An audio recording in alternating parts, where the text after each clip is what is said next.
Good morning everyone, मेरा नाम है अनित और आप देख रहे हैं स्टूडेंट वर्क प्लेस। तो आज हम शुरू करने वाले हैं एक बिल्कुल नया ही चैप्टर और नए बैच नई क्लास के साथ, जो कि है क्लास 9th। और आज का हम जो चैप्टर करने जा रहे हैं वो है एटम्स एंड मॉलिक्यूल्स। ठीक है, ये चैप्टर आपका केमिस्ट्री का चैप्टर 1 है, इसलिए मैंने यहाँ पर चैप्टर 1 लिखा है, वरना ये असली बुक में, पुरानी बुक में चैप्टर 3 है, क्योंकि अभी नई बुक नहीं आई है तो उसके हिसाब से नहीं पता। ठीक है, सो अभी हम इसे करते हैं, शुरू करते हैं। तो एटम्स क्या होते हैं और मॉलिक्यूल्स, हमें ये जानना सबसे पहले इम्पोर्टेंट है, बट उससे पहले हमें थोड़े इसके बारे में, इसकी हिस्ट्री जाननी पड़ेगी। ठीक है, हाँ आप सोचोगे साइंस में हिस्ट्री, बट हाँ साइंस में भी इसमें हिस्ट्री है। ठीक है, so let's start with its history. Okay, तो हिस्ट्री में क्या है, सबसे पहला हमारा जो है डिफरेंट कलर से लिखेंगे। ये हिस्ट्री में इसकी जो हिस्ट्री है ये बहुत पुरानी है। ये सबसे पहले 500 BC पहले 500 BC पहले, BC पहले महर्षि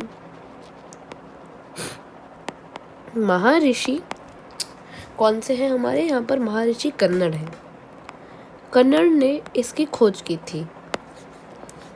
इनका नाम बहुत इम्पोर्टेंट है, बार बार क्वेश्चन में आ सकता है कि किसने खोज करी थी, महर्षि कन्नड़ ने। ठीक है, अब वो क्या थे, ये महर्षि कन्नड़ एक इंडियन फिलोसफर थे।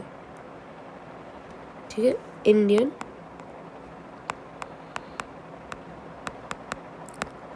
फिलोसफर। ओके, फिलोसफर थे ये हमारे, फिलोसफर। ओके, स्पेलिंग देख लीजिए, बिल्कुल ऐसे ही आपको लिखना है। इन्होंने क्या करा था, अगर हम matter, if we go on dividing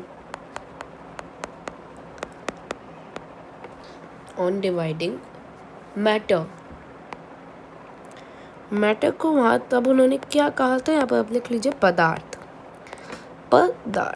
ठीक है, तब हिंदी चलती थी तो पदार्थ, हिंदी और संस्कृत दोनों चलती थी। शायद तब हिंदी नहीं थी, संस्कृत थी, इसलिए इसे पदार्थ कहा गया है।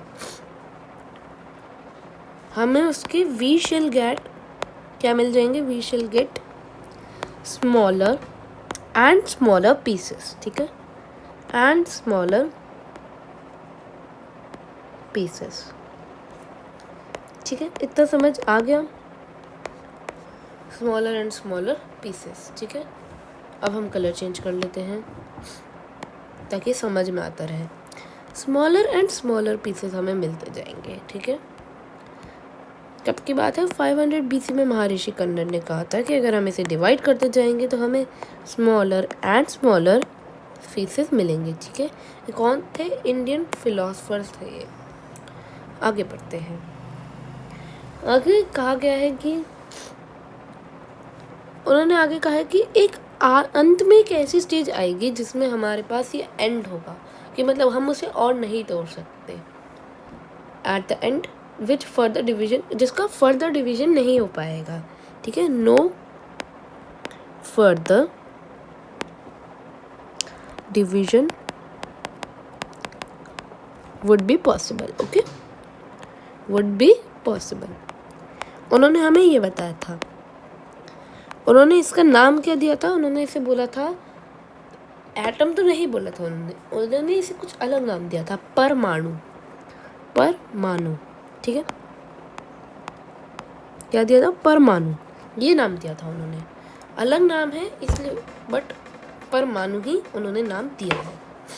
ओके, थोड़ा डार्क कलर लेते हैं।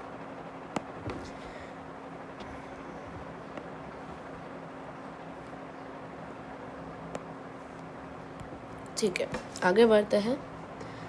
फिर अब क्या बोला गया है, ठीक है, अब उसी सेम एरा में, in that same era, Greek philosopher, कौन, ग्रीक फिलोसफर। ठीक है, ग्रीक फिलोसफर कौन से थे वो ग्रीक फिलोसफर, अब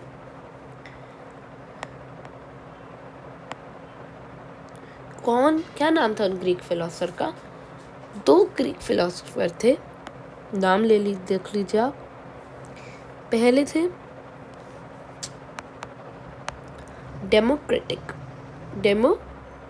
डेमोक्रिटस, ठीक है।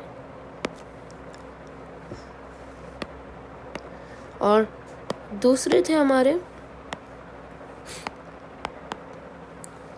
डेमोक्रिटस थे और दूसरे थे ल्यूसिपस, LEUCIPPUS,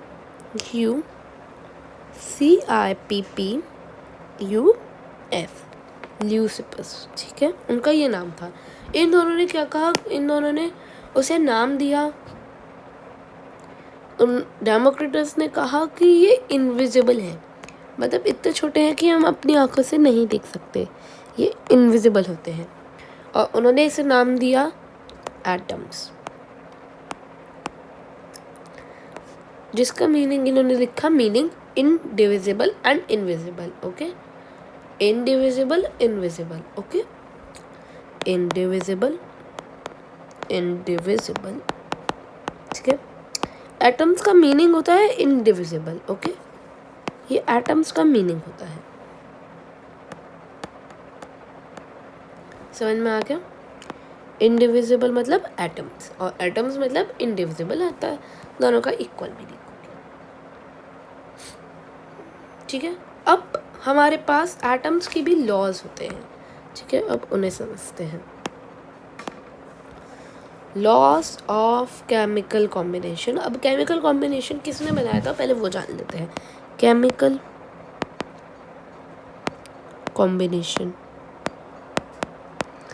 कॉम्बिनेशन, ये थोड़ा लाइट कलर है, थोड़ा डार्क कलर ले लेता हूँ अभी।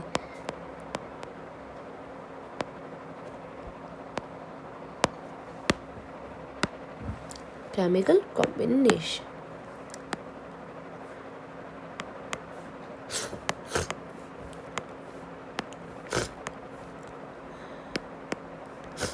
केमिकल कॉम्बिनेशन, ठीक है। उन्होंने क्या केमिकल कॉम्बिनेशन किसने दिया था ये हमें नाम? ये नाम एंटोनाइन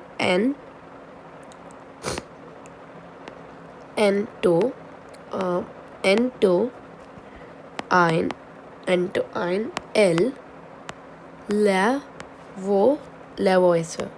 लेवोइसर ने हमें ये बोला था कि केमिकल कॉम्बिनेशन, इन्होंने ही इसकी फाउंडेशन की थी, ठीक है। किसने की थी?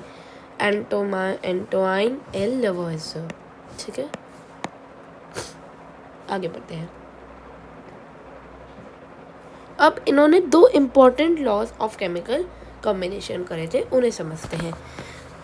लॉज ऑफ केमिकल कॉम्बिनेशन, ठीक है, लॉज ऑफ केमिकल कॉम्बिनेशन, ठीक है।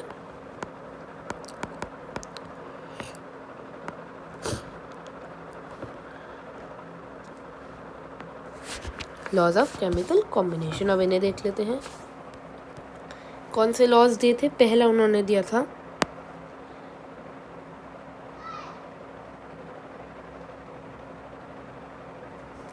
पहला लॉ जो उन्होंने दिया था वो था लॉ ऑफ कंजर्वेशन, ठीक है, law of conservation of mass, okay, ये हम समझेंगे। और दूसरा लॉ जो उन्होंने दिया था वो था लॉ ऑफ कांस्टेंट प्रपोर्शन, ठीक है, प्रपोर्शन, ओके। ये हमारे 2 लॉ थे जो उन्होंने दिए थे, ठीक है। इतना समझ आ गया? एक बार देख लेते हैं क्या होता है। उन्होंने एटम्स एंड मॉलिक्यूल्स में 500 BC में महर्षि कन्नड़, एक इंडियन फिलोसोफर, ने बताया कि अगर हम एक चीज़ को डिवाइड करते जाएंगे तो एक ऐसा स्टेज आएगी जिसको हम कभी तोड़ नहीं पाएंगे, उसे हमने क्या कहा? परमाणु। और ग्रीक फिलोसोफर डेमोक्रिटस और ल्यूसिपस ने इसे इनडिविजिबल, ये इनविजिबल नहीं होना चाहिए, इनडिविजिबल होगा आपका, क्या होगा? इनडिविजिबल, इनडिविजिबल, ठीक है, तो क्या हो गया, एटम्स इंडिविजिबल हो गए हमारे। एटम्स का मीनिंग हो गया इंडिविजिबल। यहाँ पर केमिकल कॉम्बिनेशन की बात हुई, 2 लॉ उन्होंने बताए हमें, अब उन लॉज को समझते हैं। ठीक है, law number 1, law of constant. Law of constant नहीं, लॉ ऑफ कांस्टेंट अभी सेकंड लॉ है, तो सबसे पहले वाला करते हैं। Law of conservation of mass, हमारा लॉ नंबर 1 है ये, law of conservation of mass. एक सेकेंड,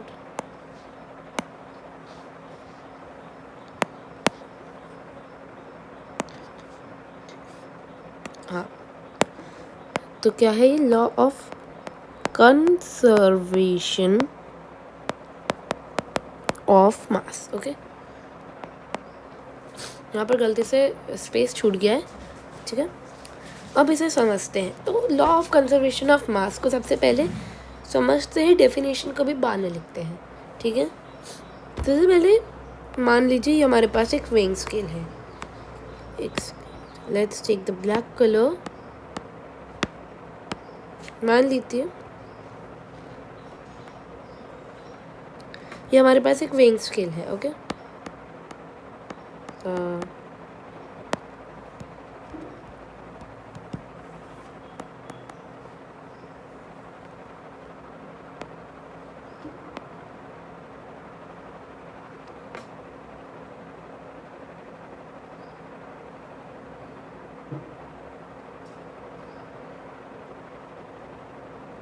हमारे पास मान लीजिए ये वेइंग स्केल है।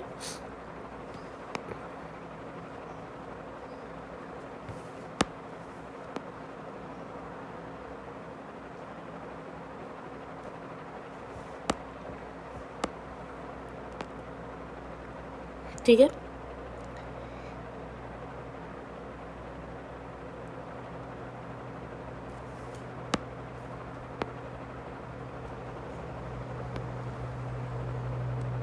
लेट्स से ये हमारा एक कोई चीज़ है, एक लेट्स से एक लिक्विड है। ठीक है, ये लिक्विड कितना ग्राम वेट करता है, 20 ग्राम्स का है।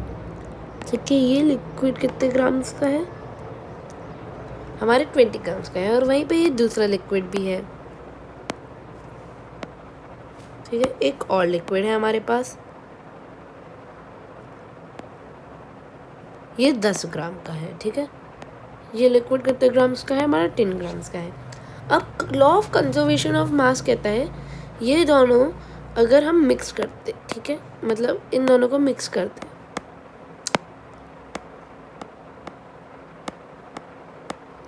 कंजर्वेशन ऑफ मास कहता है कि अगर मैं इसको इसमें डाल दूँ या फिर इसको इसमें मिक्स कर दूँ और फिर वेइंग स्केल पे नापूं, तो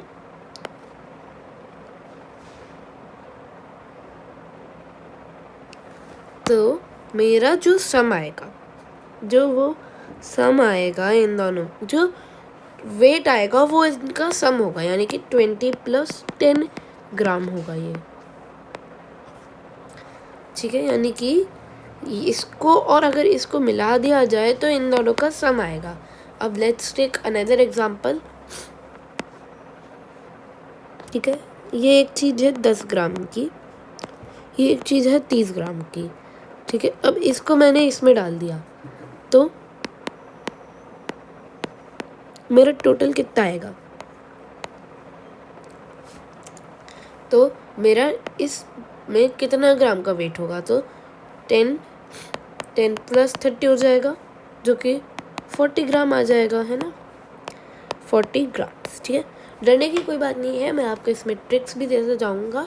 ठीक है, अब हम जानते हैं law of conservation of mass का एक, अब वो देखते हैं हम। अब हम law of conservation of mass का एक डेफिनेशन देखते हैं। ठीक है, let's go with the definition. Definition देख लीजिए, डेफिनेशन होती है law of conservation of mass states that mass can neither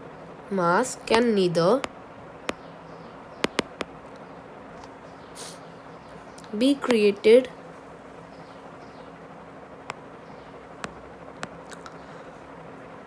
nor destroyed in a chemical reaction.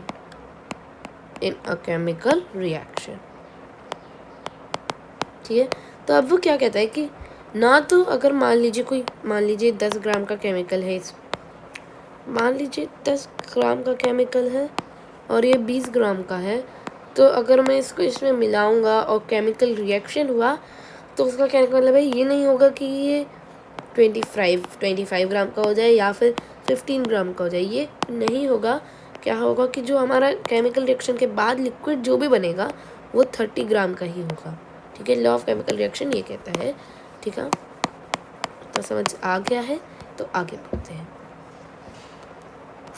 अब पढ़ेंगे हम लॉ ऑफ कांस्टेंट प्रोपोर्शंस। ठीक है, law of constant proportion.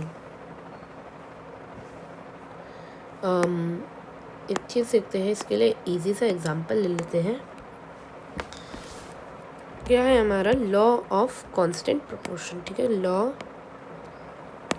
Of constant proportion okay, of constant proportion. Okay, अब क्या कहना जाता है, हमने H2O को देखा है। ठीक है, H2O क्या होता है, हाइड्रोजन प्लस ऑक्सीजन। ठीक है, ये होता है। मैं आपको थोड़ा सिंपली बताता हूँ। वाटर को क्या कहा जाता है, वाटर H2O होता है ना साइंस के उसमें। अब H2O दो सब्सटेंस का मिक्सचर होता है। किन सब्सटेंस का, हाइड्रोजन प्लस ऑक्सीजन। ठीक है, ओके, तो समझ आ गया होगा। तो हम ऐसे लिख सकते हैं इसे H+O2, है ना। अब हमें क्या बोला जा रहा है कि हमें पता है हाइड्रोजन एक होता है। हाइड्रोजन मतलब कैसे बताओ कि 1 ग्राम ऑफ हाइड्रोजन और अगर 8 ग्राम ऑफ ऑक्सीजन मिलाया जाए तब जाकर ही हमारा वाटर बनेगा। ठीक है, तो ये क्या कहता है कि जो हमारा वाटर का रेशियो होता है वो हमेशा 1:8 रहेगा, यानी कि 1 ग्राम हाइड्रोजन 8 ग्राम ऑक्सीजन। ठीक है, अब ऐसा नहीं होता कि मान लीजिए हाइड्रोजन के मैं तो 1.1 ग्राम 1:9 ग्राम के साथ मिलके ही वाटर बनाऊंगा, ऐसा कभी नहीं हो सकता। यही होगा 1 gram of hydrogen is equal 1:8, यही आपका रहेगा। इससे आगे ना कम ना पीछे हो सकता है, वरना वो कोई और सब्सटेंस बनेगा, वाटर नहीं बनेगा। ठीक है, यानी कि मान लीजिए अगर 2 ग्राम ऑफ हाइड्रोजन और मिलाया जाए तो हमें कितना ग्राम ऑफ वाटर चाहिए होगा। Let's take a question. ठीक है, अब हम एक सिंपल सा क्वेश्चन लेते हैं। If 2 grams of hydrogen is given, okay, is given, how much gram of oxygen will be required, okay। तो अब यहाँ पर क्वेश्चन में हम लिख देते हैं अभी के लिए 1:8 का रेशियो होता है, हमें ये पता है। इसे सॉल्व करते हैं, आ जाइए। हमें क्या बोला गया है, 2 grams ऑफ हाइड्रोजन हमें दिया गया है। ठीक है, यानी कि हाइड्रोजन इक्वल्स 2 ग्राम। अब following the rate, according to rate, following the ratio we get 1 gram of hydrogen is equals 8 gram of oxygen, therefore 2 gram of hydrogen is equals, अब हम इसके लिए क्या करेंगे, therefore 2 gram will be 2 into 1 gram is equals 8 into 2, okay, which implies 2 gram is equal 16 ग्राम, यानी कि 2 gram hydrogen में हमें 16 ग्राम ऑक्सीजन देगा, therefore 16 gram of oxygen will be required. ठीक है, इतना समझ आ गया है तो वेल एंड गुड, बहुत इजी है, कुछ इतना डिफ़िकल्ट नहीं है अभी, बट हाँ आगे आपको ज़रूरत पड़ सकते हैं, बट उसके लिए मेरे पास ट्रिक्स हमेशा अवेलेबल रहती है। आगे बढ़ते हैं। लॉ ऑफ कांस्टेंट प्रोपोर्शन में हमें इतना समझ आ गया है, ठीक है, इतना क्लियर है। इसकी डेफिनेशन लिखने की कोई ऐसी ज़रूरत नहीं पड़ेगी, ठीक है। अब हम जॉन डेल्टन, ठीक है, जॉन डेल्टन की डायरी, जॉन डेल्टन की atomic theory, John Dalton's atomic theory हम समझेंगे, atomic theory,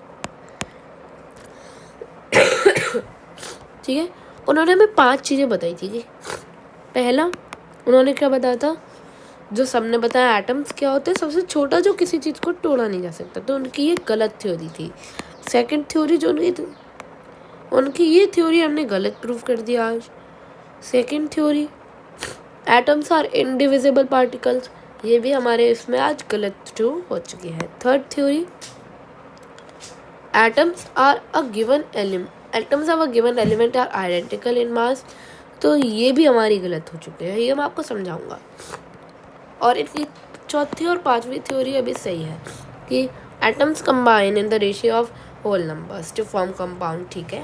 and last 6 theory हैं, मैं आपको 6 की 4 बता, एक हमने पढ़ चुकी है, एक और पढ़ लेते हैं। Atoms of different elements have different masses and chemical properties, ये हमने एक गलत प्रूफ कर दी है क्योंकि ऐसा नहीं होता है। एंड फिर last the relative number and kinds of atoms are constant in a given compound, ये सही है। अब जो गलत हुई है, सबसे पहले हम लोगों ने अब एटम्स को तोड़ने का भी तरीका देख लिया है, ठीक है। सेकंड जो उनकी गलत हुई है, सेकंड और फर्स्ट एक ही है कि एटम्स को तोड़ा नहीं जा सकता, ठीक है। आगे थर्ड कि atoms of a given element, let's say carbon 12 और कार्बन 1 का वेट सेम होगा, ऐसा अब प्रूव नहीं होता है। कुछ ऐसे हैं, जैसे मुझे याद नहीं, बट कुछ ऐसी चीज़ें हैं जिनका सेम होता है, जिनका वेट सेम माना गया है, मतलब जैसे C12 और C3 का मान लीजिए कि वो सेम है, ठीक है, वो सेम है नहीं है, ये ऐसे ही है, ओके। और अब अगली थ्योरी जो आखिरी इनकी गलत हुई है कि atoms of different element have different masses, कुछ ऐसे एलिमेंट्स हैं जिनका मास सेम है, जैसे C और K का मास सेम है, ठीक है। ये हमें समझ आ गया है इनकी थ्योरी से कि कुछ गलत थ्योरीज इनकी हैं, तो इन्हें अब इतना वो नहीं दिया जाता है, ठीक है। आगे बढ़ते हैं। Okay, what is an atom. अब हम एटम के बारे में समझेंगे। एटम के बारे में हम सब कुछ समझ चुके हैं, लेकिन एटम को हम देखा नहीं जा सकता, ठीक है। अब हम एटम्स के सिंबल्स के बारे में समझेंगे, सिंबल्स ऑफ एटम, ठीक है। ये जो चैप्टर है ये बहुत बड़ा चैप्टर है, तो इसलिए ये चैप्टर पार्ट्स में आएगा, like part 1, part 2, symbols of atom, atom के सिंबल। पहले जो सिंबल्स थे ना वो कुछ ऐसे थे, ऐसे हाइड्रोजन का हो गया, ठीक है, ऐसा ऑक्सीजन का हो गया। तो साइंटिस्ट कहते कि ये बहुत डिफिकल्ट है, सर्कल बनाओ, लेट्स से साइंटिस्ट कहते थे कि ये बहुत डिफिकल्ट है कि ऐसे सर्कल बनाओ सबसे पहले, फिर उसके अंदर डॉट एच जो भी लिखना है वो लिखो, तो ये डिफ़िकल्ट लगता था। तो किसी बैक बेंचर का आइडिया आया, किसी बैक बेंचर ने आइडिया दिया कि आप सर्कल मत बनाओ, जैसे हाइड्रोजन है, लेट्स हाइड्रोजन को नहीं लेते हैं, जैसे एल्यूमिनियम है, एल्यूमिनियम, ठीक है। एल्यूमिनियम का अब आप क्या बनाओगे तो उसमें आपको दिक्कत होगी, क्योंकि बहुत सारे सेम लेटर्स हो सकते हैं। तो उसने कहा कि आपने इनका फर्स्ट ले लो, एल ले लो, AL। तो एल्यूमिनियम का उस समय से अब L बन चुका है। तो अब जो सिंबल्स ऑफ एलिमेंट्स है ना, अब उनका नाम चेंज हो चुका है, बिल्कुल नए हो चुके हैं। एक रूल आपको हमेशा याद रखना है, फर्स्ट लेटर आपका हमेशा कैपिटल होएगा, उसमें capital, and second will be small. Okay, इतना समझ आ गया। अब आगे बढ़ते हैं। अब हम ना देखिए कुछ ऐसे एलिमेंट्स हैं, जैसे आपने कभी सोचा आयरन का आप सोचोगे कि IR होगा, बट नहीं, इसका FE है। अब उसका एक ना रीज़न है, उसका रीज़न देखिए, वो लैटिन से आया है, लैटिन वर्ड से बना है आयरन का लैटिन वर्ड है। तो वो लैटिन वर्ड जो है ना, वो है फेरम, FERRUM। तो इसका जो पहले दो लेटर है वो FE ही है। अब जैसे के किसका लेटर होता है, हमने सोचा के पोटेशियम का होता है, पोटेशियम। अब आप सोचोगे पोटेशियम का PO होना चाहिए, नहीं, उसका के होता है। अब वो भी एक लैटिन वर्ड है, लेटिन, ठीक है। तो उसका असली वर्ड है केलियम, ओके। तो उन्होंने उसका के ले लिया, ए नहीं लिया, के ले लिया, ठीक है। ऐसे ही एक और वर्ड है नेट्रियम, नेट्रियम नहीं, उसे क्या कहते हैं, मैं भूल गया उसका वर्ड, बट किसी वर्ड का नेट्रियम होता है, लैटिन वर्ड, ठीक है, शायद सोडियम, हाँ, सोडियम का होता है। सोडियम का लैटिन वर्ड नेट्रियम है। तो सोडियम का जो फॉर्मूला है ना, वो भी अलग सा है, सोडियम का Na है, नेट्रियम का पहले दो लेटर्स क्या है, Na, तो वो उसका फॉर्मूला है। ओके, तो यही है हमारे सिंबल्स, ठीक है। फिर आगे बढ़ते हैं।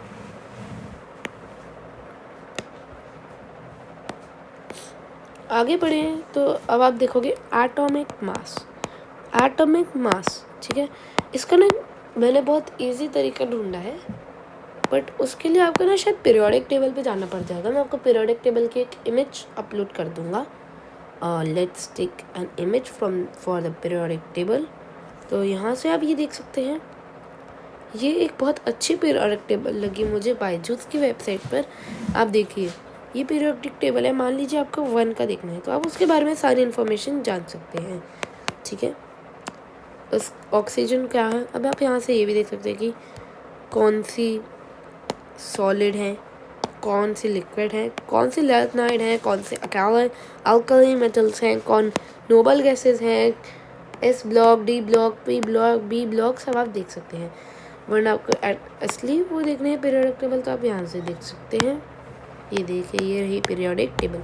आप पीरियोडिक टेबल में एक चीज़ नोटिस कीजिएगा, इधर नहीं, इधर देख लीजिए, ये जो नंबर्स हैं ये हमारे लिए बहुत इम्पॉर्टेंट है, ठीक है। जो ट्रिक मैं आपको बताने जा रहा हूँ उसके लिए नंबर बहुत इम्पॉर्टेंट है, ओके। इसे कहा जाता है, इन नंबर्स को हम कहते हैं एटॉमिक नंबर्स, ओके। तो आपको क्या चाहिए, एटॉमिक मास को ट्रिक के लिए आपको क्या चाहिए, एटॉमिक नंबर, ओके। ये ट्रिक कुछ पे काम नहीं करती है, बट मोस्टली पे काम करती है। अब हम एटॉमिक मास पे आते हैं। सबसे पहले एटॉमिक मास की यूनिट होती है U, ठीक है। ऐसा इतना बड़ा U नहीं होता, यूनिट होती है U, इतना, केवल U, ओके। यार अब आप सोच रहे कि हर पीरियड का हर एक चीज़ का हमें नाम हर एक चीज़ का याद करना है, तो ऐसा नहीं है बिल्कुल भी। कुछ का आपको करना पड़ सकता है, मैं आपको ट्रिक बताता हूँ।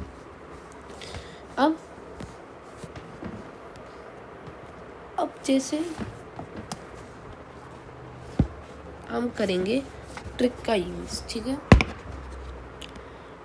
ट्रिक का यूज़ क्या कहता है, लेट्स टेक एन एग्जाम्पल ले लेते हैं हम कार्बन का।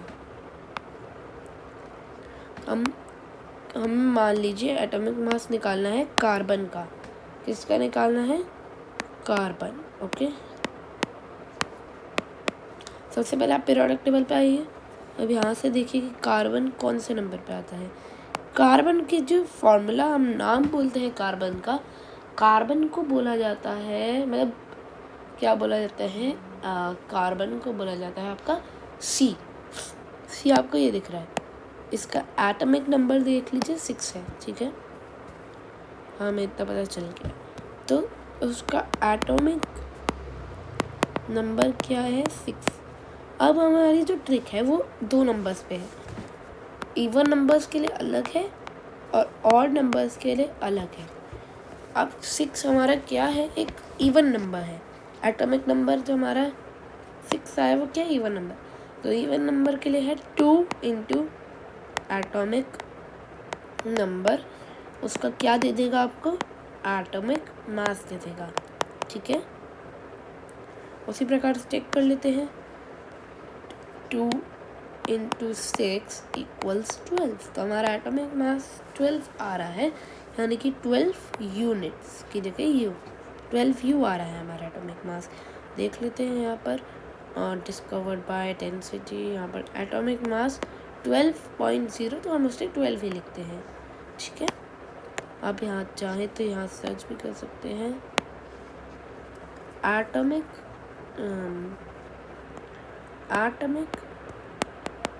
Mass of carbon. यहाँ पर ऑफ कार्बन मोनोऑक्साइड की जगह अभी हम सिर्फ कार्बन लिखते हैं। ठीक है, मोनोऑक्साइड अलग हो जाएगा आपका, तो केवल कार्बन लिखते हैं। एंड ये देखिए इट इज़ 12। ओके, अब पीरियोडिक टेबल पे आते हैं वापस से। ओके, पीरियोडिक टेबल पे आकर एक इवन नंबर लेते हैं। लेट्स टेक कोई बड़ा नंबर लेते हैं, नॉट 75, हम लेते हैं 33 लेते हैं। ठीक है, 33 किसका है मुझे नहीं पता, तो सबसे पहले इजी से स्टार्ट करते हैं। हम लिथियम का लेते हैं, Li, लिथियम, मुझे इसका पता है तो आप ले लीजिए। अब लिथियम को Li लिखा जाता है, Li की 3 नंबर होता है। ठीक है, अब 3 ऑड पे है, ऑड की ट्रिक होती है 2 into atomic number plus 1। Okay, lithium का ट्राई करते हैं, 2 into atomic number 3 plus 1 which is 6 plus 1 which is 7। ठीक है, तो देख लेते हैं, इसका आया 6.9, राउंड ऑफ करोगे 7 आएगा। चाहो तो गूगल कर लेते हैं atomic mass of LiT lithium. Okay, ये देख लीजिए, इसे आप 7 लिखते हैं। ये देखिए 7। ओके, यहाँ पर हमारी ट्रिक हेंस प्रूव्ड हो जाती है। क्या हो जाती है? हेंस प्रूव्ड, कि हमारी ट्रिक काम कर रही है।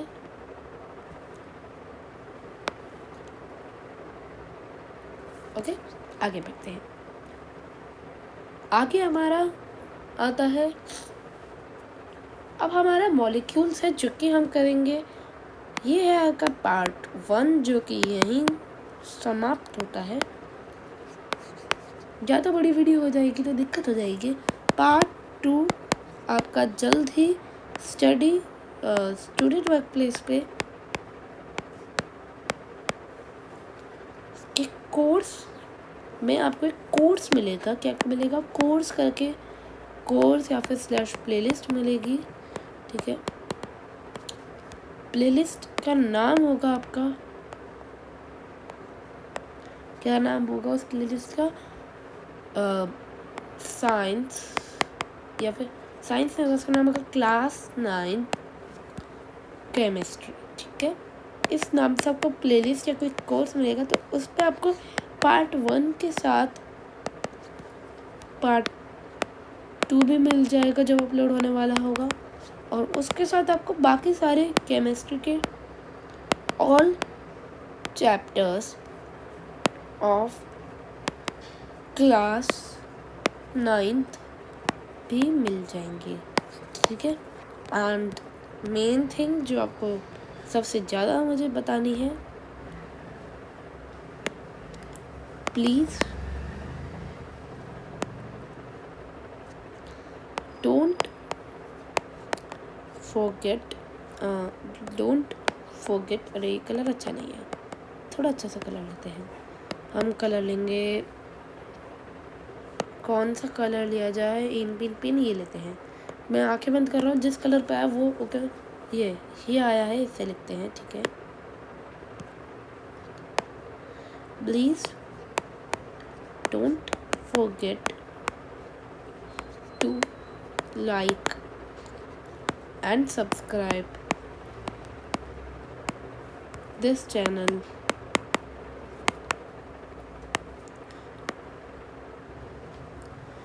and if you loved / liked the video, don't forget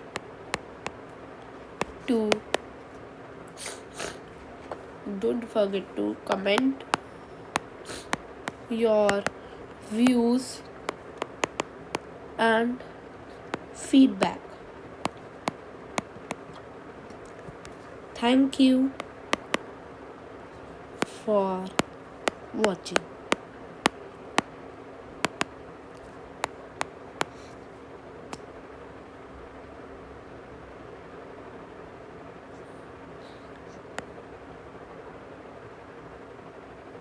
Hey, this is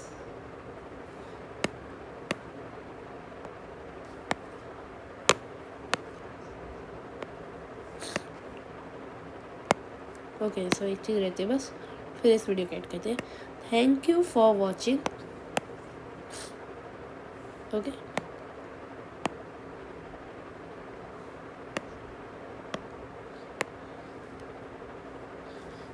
thank you for watching this video.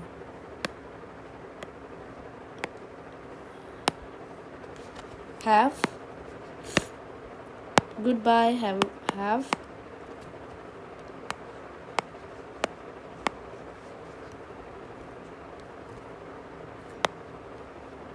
a nice day.